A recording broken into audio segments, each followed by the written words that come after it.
Assalamualaikum, salam sejahtera. Ini Agenda Awani. Saya Nazri Kaha.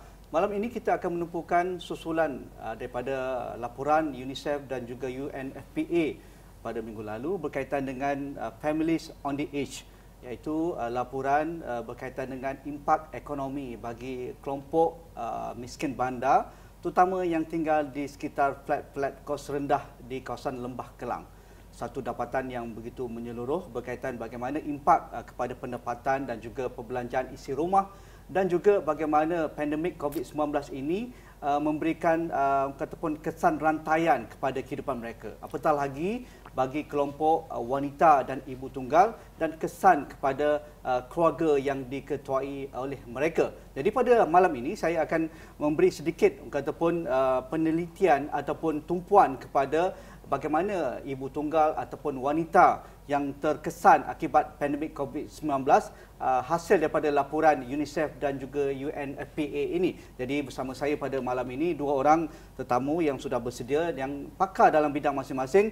Dr. Madeline Burma, Fellow Akademi Sains Malaysia. Apa khabar Dr. Madeline? Khabar baik, terima kasih. Sibuk dengan pelbagai seminar, convention dalam era PKP pemulihan ini Dr. Madeline, tetapi sibuk juga untuk meneliti isu-isu berkaitan dengan kemiskinan dan juga kelompok ekonomi B40.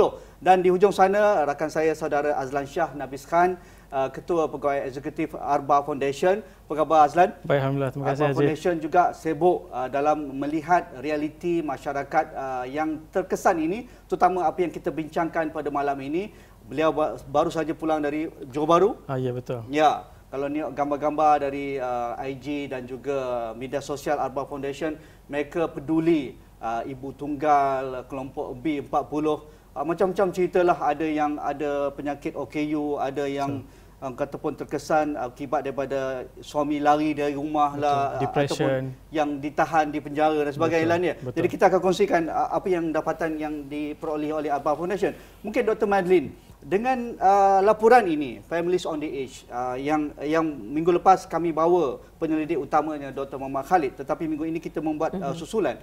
Dr. Madeline, adakah sesuatu yang di luar jangkaan apa yang dapatan oleh UNICEF ini? Apatah lagi kalau kita cerakinkan satu faktor ataupun satu dapatan, iaitu berkaitan dengan COVID-19 ini memburukkan keselamatan di kalangan ketua isi rumah, terutamanya di kalangan wanita. Kerana dapatannya dikatakan wanita amat terjejas kerana mereka tiada pekerjaan, dan 57% tidak ada akses perlindungan ekonomi. Saya boleh bayangkan betapa sukarnya mereka pada ketika ini. Terima kasih ya Tuan Haji kerana menjemput saya untuk memberi sedikit pandangan berkaitan dengan Families on the Edge. Satu-satunya laporan yang kita tunggu-tunggukan ya.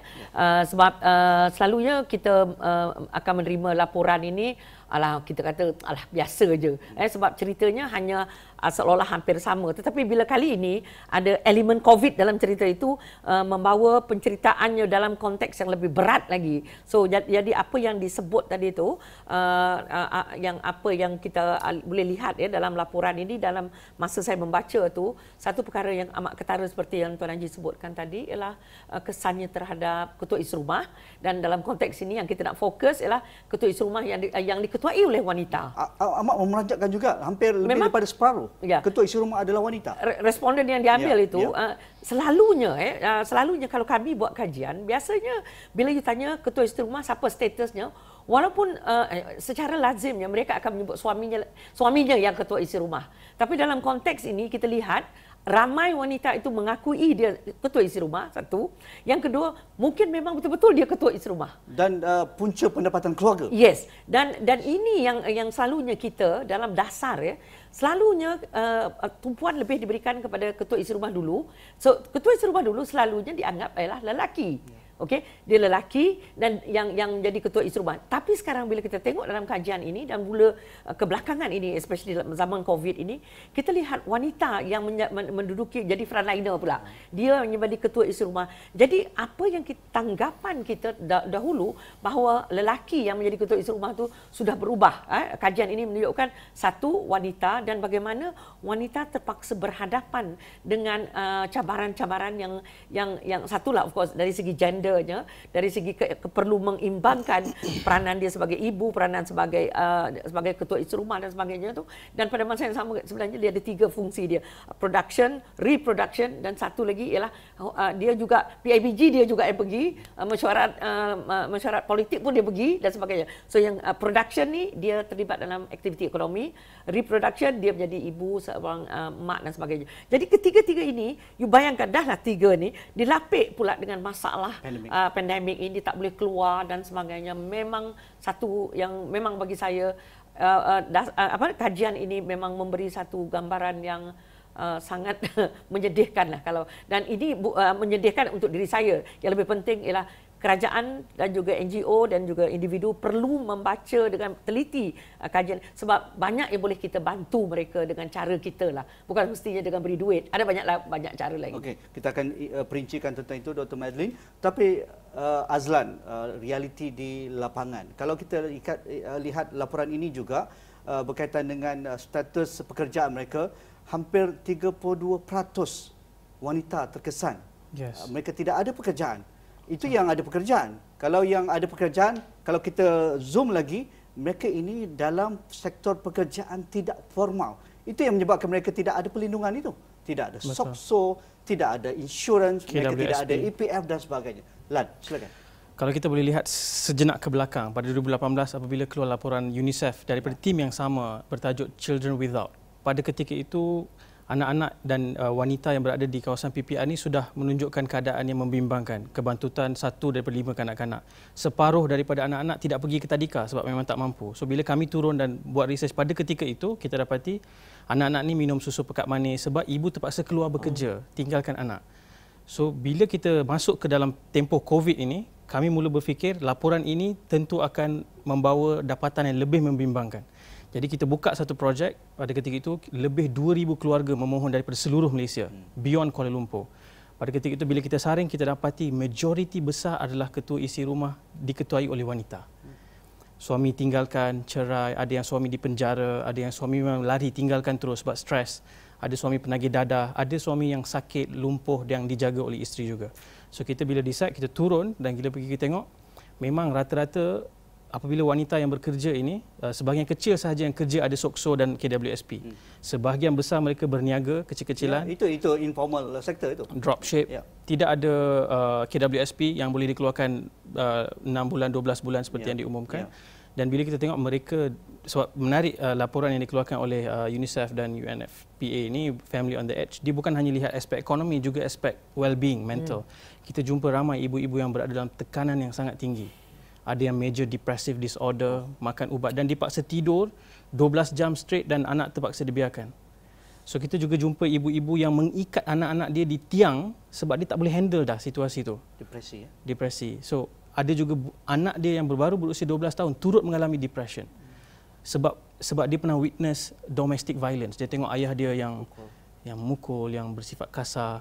So bila kita buat begitu, kita decide kita nak fokus lagi 200 keluarga yang betul-betul dalam kategori ini. Dia adalah ibu tunggal, anaknya ramai, OKU dan ada penyakit kronik. So rata-rata ibu yang kita pergi di seluruh Malaysia, setakat ini kita sudah pergi ke Selangor, KL, ke PPR yang disebutkan memang sama dapatannya. Saya mengesahkan. Dan kita pergi ke Negeri Sembilan, Johor, Pahang, Terengganu dan next kita akan ke Sabah, Sarawak dan juga ke bahagian utara Semenanjung. Okey, kalau kita angkat daripada dapatan ini, Families on the Edge ini, menunjukkan bahawa kita mungkin, adakah kita terlepas pandang kelompok wanita yang majoriti berada di kawasan flat kos rendah ini menjadi ketua isi rumah, ketua keluarga, mereka lah punca pendapatan keluarga yang ada 1 hingga 5 orang anak dan sebagainya. Adakah itu suatu yang memang kita sudah ketahui ataupun bagaimana apabila mereka terkesan yang begitu amat mendalam dalam era pandemik COVID-19 ini? Okey, kajian sebab kita ni biasanya kita sebelum kita melakukan sesuatu lazimnya kita akan buat kajian dulu, dan dalam kajian ni memang kita ada mengesan ada ketua isi rumah diketuai oleh wanita, tetapi tidaklah sebesar seperti yang kita dengar sekarang, yang kita dapati sekarang. Ini yang dijumpai ini You bayangkan yang tidak dijumpai. Sebab selalu, itu saya katakan tadi, culturally, kalau kita tanya macam ada orang tu dah ditinggalkan suaminya dah sampai 12 tahun. Siapa lagi ketua? Suami tinggalkan. Yes. Tapi bila you tanya dia akan sebut juga siapa yang ketua isi rumah, dia akan sebut suami dia. Ini banyak berlaku di kawasan saya lah, dekat Sarawak. Sebab satu ialah bila seorang wanita itu status dia ibu tunggal, dia malu. Jadi bagi dia stigma masyarakat. Jadi kadang-kadang benda ini tidak muncul dalam statistik, okey. So itu nombor satu. Tetapi sekarang COVID ni sebenarnya, COVID ni satunya ada kebaikan ataupun apa kita kata manfaat daripada akibat COVID ini, dia membawa satu norma baru, iaitu banyak benda yang kita selama ini mungkin malu nak lapor, tak berani nak lapor atau terpaksa laporkan. So jadi mereka ini macam mana sekalipun, macam tadi saudara Azlan sebutkan tadi, macam mana sekalipun mereka terpaksa muncul ke hadapan sebab perlu bantuan. Sebab kalau tidak, mereka tidak dapat bantuan. Dan juga COVID ni, bila disebut informal sector, majoriti informal sector adalah wanita. Dan zaman itulah you nampak yang menjual di tepi jalan, yang menjual nasi lemak, semua itu all informal sector, and dia yang paling tak boleh keluar. So you bayangkan, saya pernah dekat kawasan saya dekat Bangi, orang tu buka, even masa tu dia kata dia cuba juga buka tapi kena tangkap juga. Bukan kena tangkap, kena warning. Dia kata sebab saya tak ada duit, tak ada pendapatan. So these are the informal sector. So tadi bila disebut bahawa informal sector, kita norma baru, kita perlu memikirkan apakah bentuk jaringan sosial yang perlu ada kepada masyarakat ini. Kita selalunya ada formal dan juga tidak formal. Itu mungkin kita bincangkan kemudian. Okey, Lan, kalau kita melihat terlepas pandang ataupun angka-angka ini tidak muncul akibat stigma masyarakat ataupun kita biasa mencerakinkan dapatan dengan melihat lelaki menjadi ketua isi rumah. Sebab itu apabila ada subsidi kerajaan, bantuan segera ataupun safety net sebagainya, selalunya akan sampai kepada pihak lelaki sebagai pada ayah ataupun bapa. Tapi dapatan ini juga seringkali mengatakan bahawa ibu seringkali tidak dapat bantuan itu kerana bapa dah belanja benda lain. Dan akhirnya ibu tidak dapat menyediakan makanan di atas meja. Jadi akan memberi kesan kepada diet mereka, dan itu diberikan pendetilan ataupun perincian dalam laporan ini. Diet mereka berubah, Lan.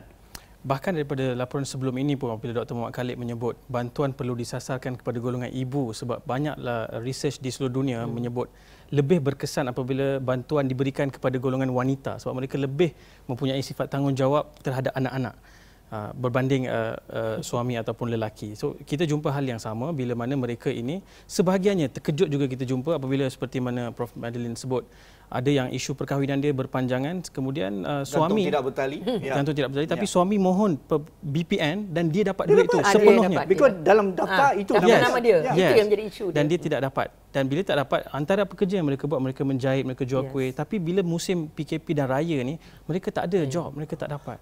Dan saya jumpa beberapa keluarga, bukan sedikit, dia macam common. Banyak tempat, banyak negeri kita pergi, anak seusia 11 dan 10 tahun menjaga adik sampai yang bayi di rumah, mak keluar pergi kerja. Pergi jadi waiter di restoran, ada yang juga pergi hantar-hantar barang, tolong upah ambil hantar barang. Dan kita jumpa juga yang sebelum ni promoter di pasar raya, sekarang dah bos tak panggil dah sebab tak boleh jadi promoter. So saya nampak menarik bila saya tanya, kami selalu bertanya soalan, mana yang menjadi prioriti, makanan ataupun sewa rumah? Hampir semua menyebut sewa rumah adalah prioriti kerana bila mereka nak bayar sewa rumah, minta pinjam duit, orang tak bagi. So bila ini duit dia ada, dibayar sewa dulu, sebab makanan kalau betul-betul terdesak pergi kat jiran, jiran akan bagi beras, jiran akan bagi tepung. Sebab tu dalam laporan ini juga disebut yang paling mereka inginkan dan dambakan adalah cash. Cash incentive. Itu yang sebenarnya lebih membantu empower untuk mereka makan makanan yang sihat. Kami jumpa countless babies minum depan mata kami susu pekat manis. Dia orang panggil susu 2,5 years. Tu susu tin dibancuh, dan abang dan kakak umur 11-10 tahun ni pandai bancuh dan bagi baby minum sepanjang hari. Dan kita akan lihat kebantutan akan meningkat. Bukan hanya fizikal tapi juga kognitif, kebolehan mereka dalam membuat kerja, belajar. Ramai tidak menghadiri kelas. Tapi Azlan, BPN sudah tidak ada. Sudah expired. Moratorium kebanyakannya mereka tidak layak pun, mereka tidak ada pinjaman. Tak relevan pun untuk dia. Tidak relevan. PTN semua tidak relevan. Itu yang dikatakan oleh Dr. Muhammad. Jadi apa yang mereka ada? Buat masa ini mereka memang kais pagi makan pagi, dan kami apabila pergi bagi bantuan ni, bila kami baca mesej, bila kita dengar mereka merayu, kebanyakannya memang secara spontan terus akan menangis sebab mereka menanggung that stress. Saya jumpa satu family jual nasi lemak pagi dan sales semua jatuh dan mereka sangat terkesan bahkan dengan hujan. Apa berlaku? Mereka makan makanan yang sama setiap hari, apa yang mereka cuba jual tu nasi lemak tak terjual. Dan seorang ibu, ada kita jumpa ibu tu pun OKU.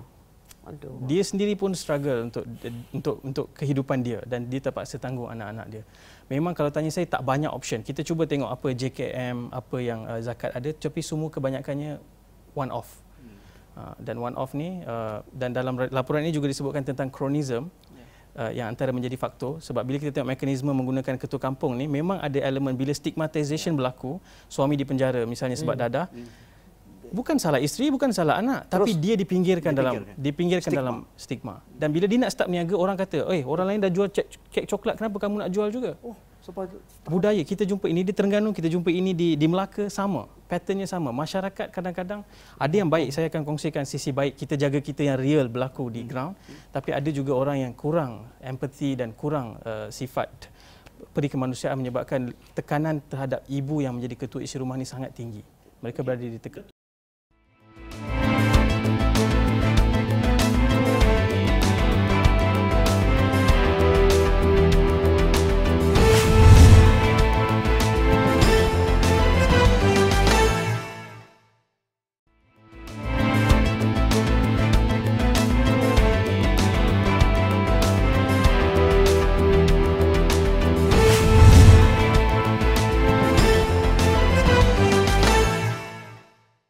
Dr. Madeline, bagaimana kita melihat pattern ini? Dan pattern ini akan memberikan kataupun rantaian yang lebih buruk kalau kita tidak memberi kataupun satu mitigasi yang segera. Kalau kita lihat dapatan ini, ketua keluarga hilang kerja, sisi rumah terpaksa berjimat cermat dan hanya makan Maggi telur sebagai coping mechanism. Betul. Dan sumber protein utama mereka tidak beralih kepada ikan, daging dan sebagainya. Mereka hanya melihat telur, itu paling murah. Mi segera itu paling murah. Sayur dengan buah memang jauh lah, itu dah memang ataupun luxury ataupun mewah itu. Jadi bagaimana kita nak menahan ini daripada berterusan? Okey. Kalau kita tak tahu pandemik itu habis bila. Okey, macam orang katalah pandemik ini hanya permulaan saja, dia katakan. This is not the end. This is just one of the many crises that is coming.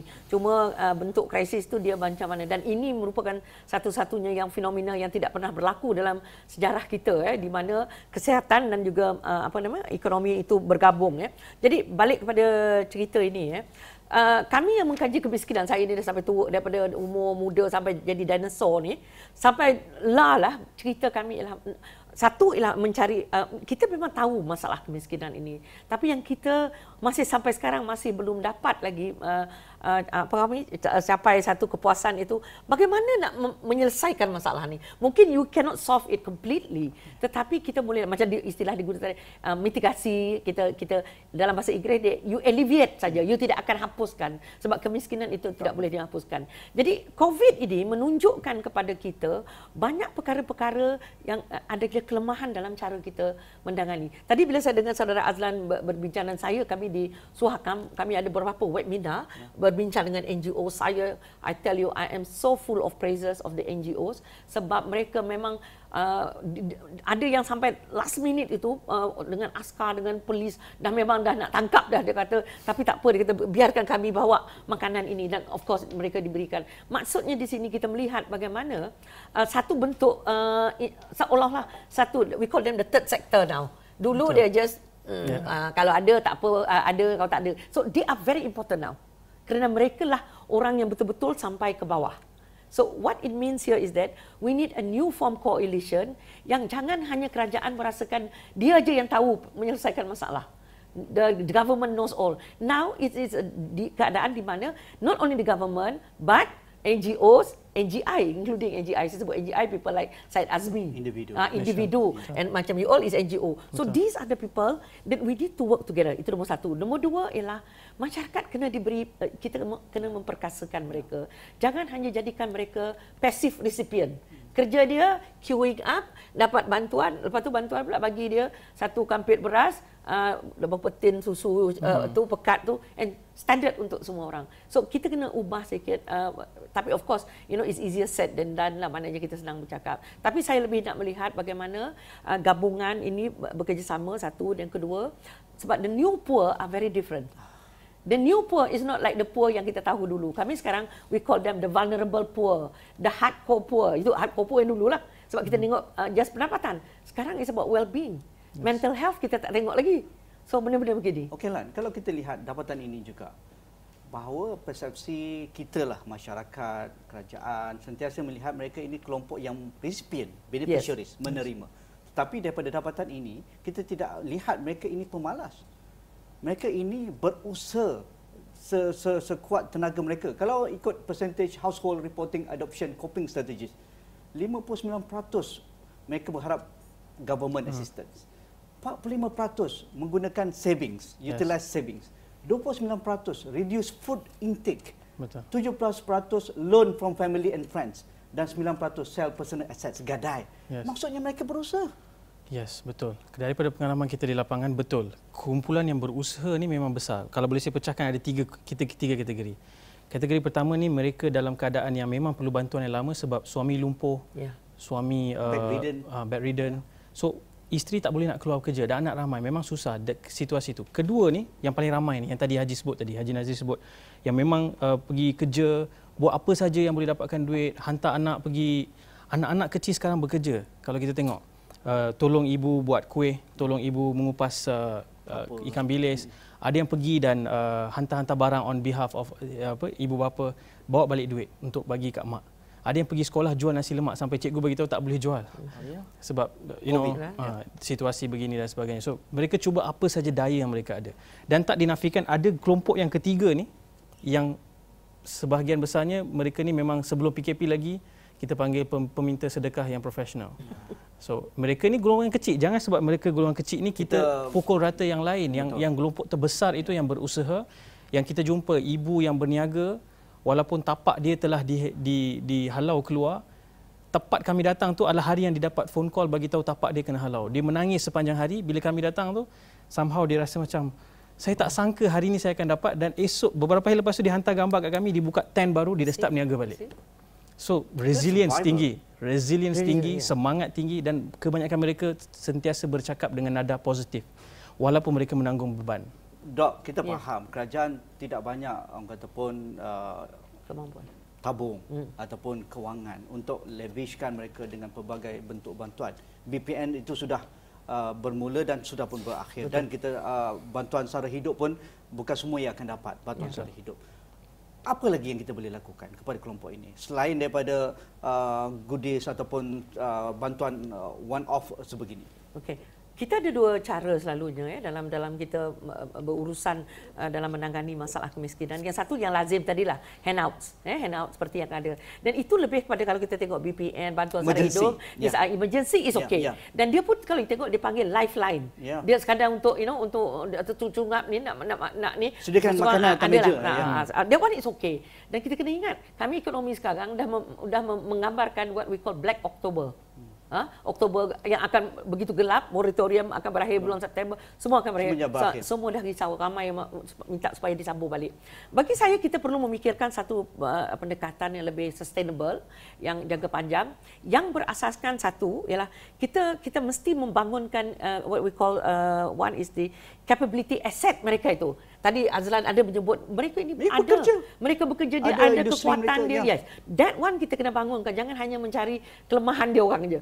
They do have the resources. Itu nombor satu. Yang kedua, the system itself. Satu, saya ada ditanya tentang universal protection. Satu lagi universal income. Di Barat ada beberapa orang yang inginkan supaya ada satu bentuk di mana kerajaan kerajaan sebab khususnya negara yang kaya diberikan satu minimum, bukan minimum pay, satu pendapatan yang sama untuk minimum mungkin 1,000. Jangan RM200. 200 tu tak pergi ke mana. So satu universal pay. Yang the other one is social insurance. Ya, ini menarik. Social insurance sosial iaitu di mana, tapi kita kena fikirkan langkah dia sebab mekanisme, mekanisme dia, iaitu di mana setiap mereka yang tidak ada social protection dalam tadi, formal sector, yes, itu because ada. yang biasa kita terpaksa carum. Yes. Tetapi ini macam tadi Kita yang bagi. ibu menangis. Yes. Kita fikirkan yang berapa orang tu, let the government work it out. Saya pasti government pasti ada wangnya. Minta mungkin KWSP yang institusi yang pandai uruskan. Tapi mekanisme itu biar kerajaan fikirkan. Tapi yang kita nak ialah supaya ada social protection kepada mereka ini tadi yang disebut tadi.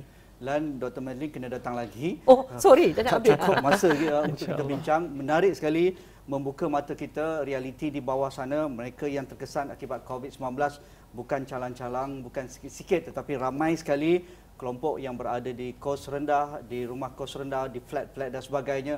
Apatah lagi mereka yang kelompok M40 yang sudah pun berakhir moratorium hujung bulan ini, mereka juga akan jatuh miskin. Kita tidak tahu bagaimana mereka coping mekanisme mereka untuk kembali dalam ekonomi selepas habisnya semua bantuan kerajaan dan juga insentif-insentif ini. Sekian saja agenda Wani malam ini. Sekian.